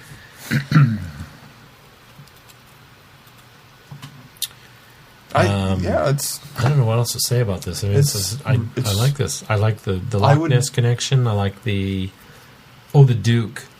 The Duke was cool. The Duke is one of those guys that you imagine is going to be an entirely different person. Mm-hmm. He's one of those people that you don't like. You're meant to not like him, and then when you kind of find out why you're not meant to like him, and then the real version of him is released later. It works out so well. Yeah. And I like the fact that they have the whole the brig dressed in the kilt, and the fact that he mentions because it's the Lethbridge. My name's Lethbridge Stewart of the Stewart clan. I love that. It was fantastic. So they talk about his heritage and his past and ancestorship, and then there at the end when the Duke makes the comment about. Do they have return tickets? I thought you'd cash those in. Aren't you Scottish? It was fantastic little moments of this. And the Duke is played by John Woodnutt. Yes. Who appeared previously in Spearhead from Space. Oh. He was also in Frontier in Space as the Draconian Emperor. He played both Broton, the Zygon, and the Duke in this one. Oh, wow. And then he will reappear... Broton, that was the name I remember. He will reappear in Keeper of Traken. Which you're never going to get to watch. I'm just going to go and watch it on my own. For you it is lost. It doesn't exist. Keeper of Traken does not exist for Keith. All right. I've decided we need to do Caves of Androzani and the Twin Dilemma together. Well, one comes right after the other. Oh, yeah. I mean, I think that's a brilliant idea. Let's go from here to here. The episode will be called The High and the Low. How far we drop. All right. Well, I don't have anything else. Should we talk about what's coming up on the schedule, or do you guys have more to talk about Zygons? There was a statement I was going to make about it, but now I don't remember. Did you watch any of the behind-the-scenes stuff? I did. Mm-hmm. I watched the making of. Anything nugget-wise worthy? Well, I'm kind of holding on to that from my blog. Okay. No, I Did you watch the director's cut? I have not watched the director's cut. Because that's the special edition. Yes, I have not. I have not watched the director's cut of this yet, which I hear has just some extra deleted scenes. Scene. And that's what this says. They've changed some of the visuals as well in it. So special effects have been speaking of visual, the ship. That's the other thing that I wanted to bring up. I was thoroughly convinced that they had recycled the Zygon spaceship from something else. The look of it with the things, and it was flying overhead. And I was like, I know. And I went and looked it up. I cannot find anything that indicates it's been recycled or reused. So I think it's just interesting that of all the things something must have a near design to it. Then. Well, I brought up Resurrection of the Daleks. I thought the Daleks ship at the end. Oh gosh, no. Well, just maybe I'm remembering that one wrong. Then. Yeah, it's kind of got the feet thing. Yeah, but yeah, And I just think it's interesting that of all the things that I distinctly remember from Terror of the Saigon, I can't believe that the ship is what glommed onto my head. Here's something funny that you bring that up, because I remember that ship when I was listening to Dalek's Master Plan. Mavic Chen's ship is called the Spar, and every time I pictured them outside the Spar, the exterior of the Spar, this is the ship that I pictured. And I don't know why, if it's just because it was something from my youth that I just, sometimes you just grab things out of your mind when you're trying to visualize things, and you put things you're already familiar with.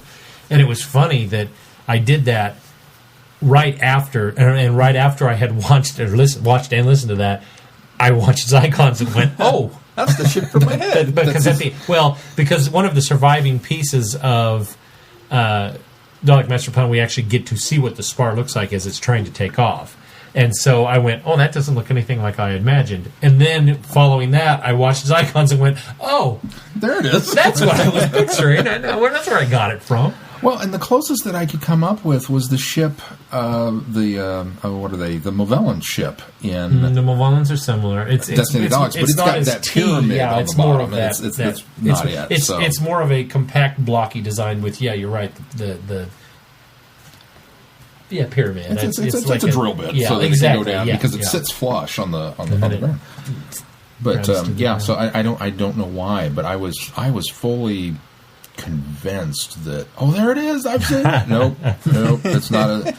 Because I do that with Star Trek. I'll recognize props and go, oh, that's the cloaking device from episode 20. You used that before? No, this was not anything. So I don't know. Props to the prop department. That's right. And I love the way it's shot, that we get all of those. Here's the ship really up close. Yeah, the force perspective. And tiny people are jumping out of this. I tell you, they did a really good job. That is fantastically shot. It's a lot better than the tank. If you're going to use an example of well done force perspective, that's what you do. That's how you do it. And then you show robot to show how badly it can be done. Why you gotta pick on my robot, man? You have to admit. Why you gotta pick on my robot? That was a terrible shot. That tank. And I love the bit of the Briggs solution as well. We're going to send missiles, mortars into the lake to scare them out. That's so Brig. That's so unit. And you so unit, so Brig. Coming up next on the schedule, Friday night. Well, first we've got November 5th, Flicks with Friends. We're doing V for Vendetta, which is a Tuesday. It is a Tuesday. Tuesday? The 3rd, 4th, 5th. Yep. Well, now it's the 4th, but... Well, yeah, I guess you're right. Did my clock set itself back on my computer? It set itself back to... No, it should. Daylight? It did. Oh, you're asking if I was double checking. standard. Because it still had a notice. I pulled up my calendar and it still had a notice. Daylight saving time ends on Sunday. I was like, wait. I thought you were saying that it set itself and then it set itself back to daylight. I know that we've done this a billion times and I will never get it right. We now are CST. We're now in standard. Standard. Yes. It seems backwards. For now, like 4 months. Okay. Yeah, we've been saying that this is daylight. Daylight has time. Become it's standard. Not.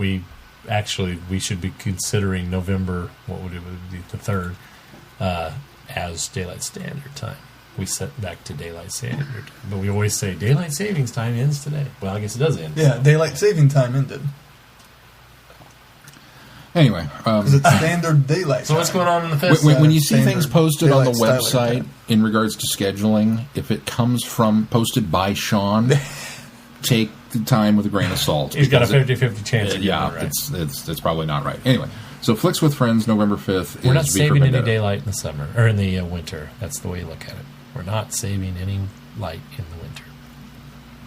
Okay. And are we doing that at 11, or are we going to push it back? Let's do 11:15 if we can. I don't want to push it too late because I don't want everybody to be up too late. Yeah, because it's a longer movie too. It's longer. But let's do 11:15. 11:15 time to get home so and that Glenn can get home and join in. Because I don't usually get out of there until 1:45. So.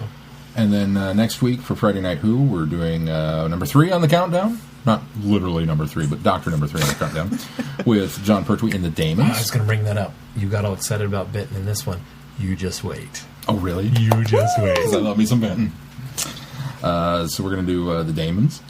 And then our show next week, we're covering the Daemons and IDW's comic book Prisoners of Time 10. Because it will be out. Because it will be out, so you can pick up your copy in stores this week and get it read, because, it's a quick reads. Oh, yeah. And then we'll be talking about that, and we'll probably have some Epiversary stuff, since it's the big 150 for us. And Sean's got lots planned. Sure. I'm bringing a horn. We always joke about that, but we haven't done it yet. Nope. I've inserted horn Yes, you audio. have. We've tried to make horn sounds with our mouths, but Never quite successfully. And then the following week is number 2 on the list for Friday Night Who would be The Dominators with Patrick Troughton. And then episode number 151 of our show is our full-blown 10th Doctor, because this is the 10th Doctor's month for us. So we'll be covering the Revisited special and our talk of his era in number 151. And there's that. all right. Should we update? I suppose On I air, suppose what we'll we keep change going. later. Yeah, we'll keep going. The following week, we're doing William Hartnell in An Unearthly Child for Friday Night Who. And then, episode 152, the 50th will be out. And we'll be able to talk about it. Mm-hmm. So we'll talk Day of the Doctor. And then, we are going to go... And then on November 29th, we inserted a week here in our schedule. We're going to do the 5 Doctors for Friday Night Who, and then our And we're show, doing the special edition. the special edition of the 5 yes, Doctors, because we have done because we've done the regular theatrical, edition. and then Theatrical edition. but I missed the special effects in the theatrical, and then our show will be Light at the End. So we're going to do the 50th, and then we'll talk Light at the End. And we can talk about how similar they are, that they have all those doctors in them.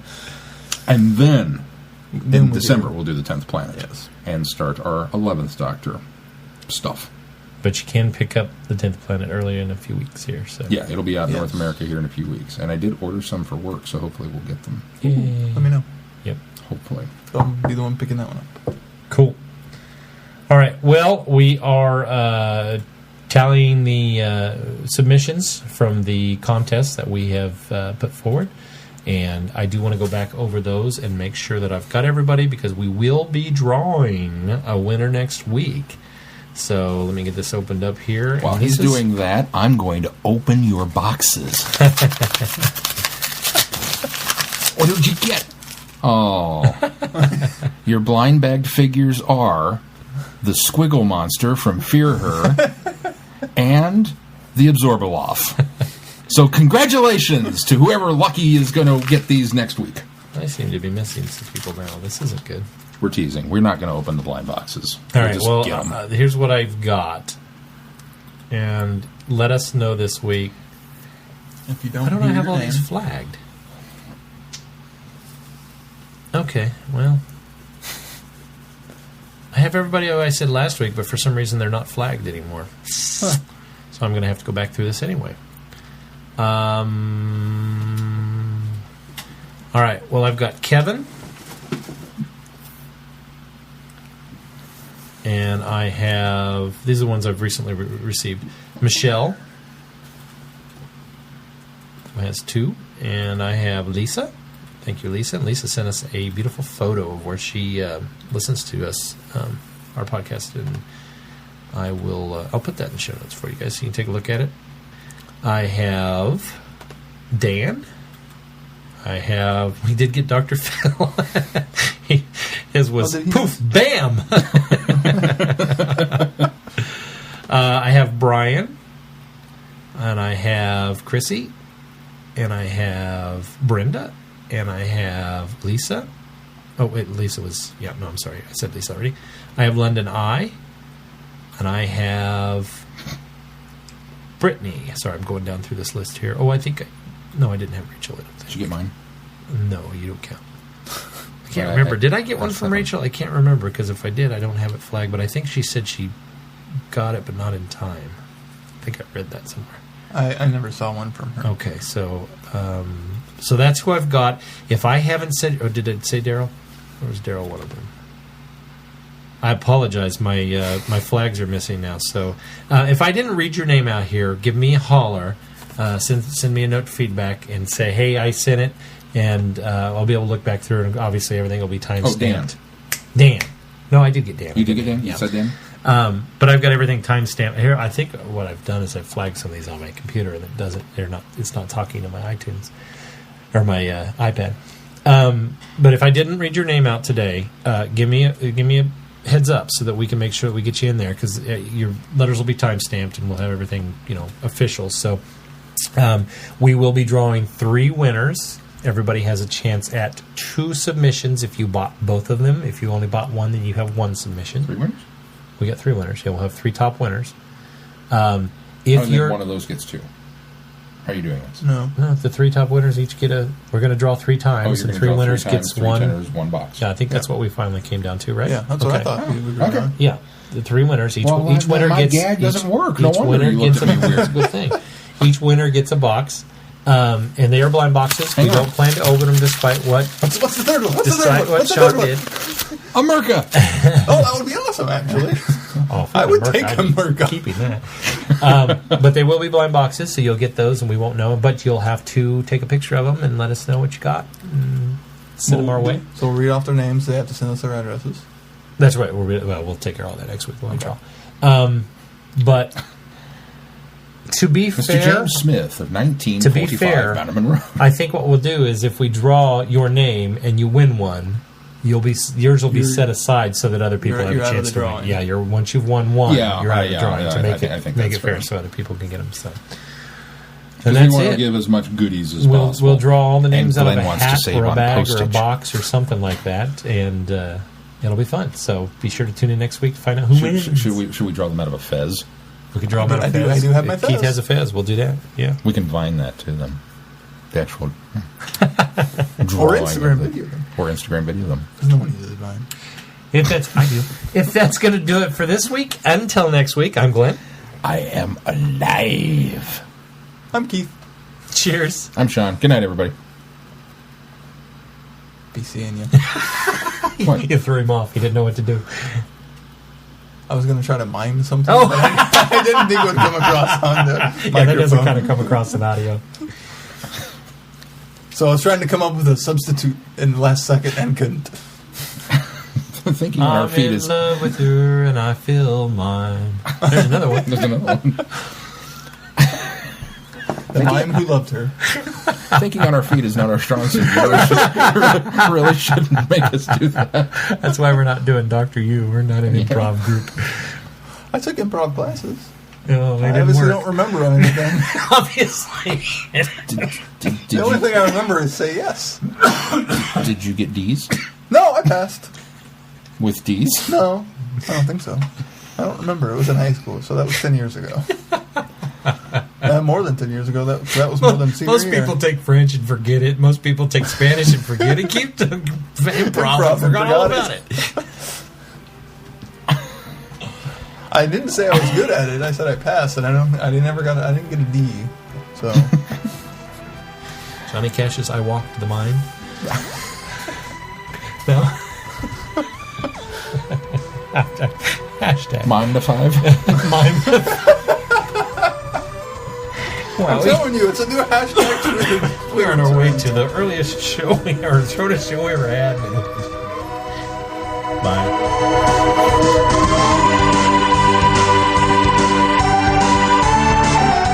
You have been listening to Traveling the Vortex.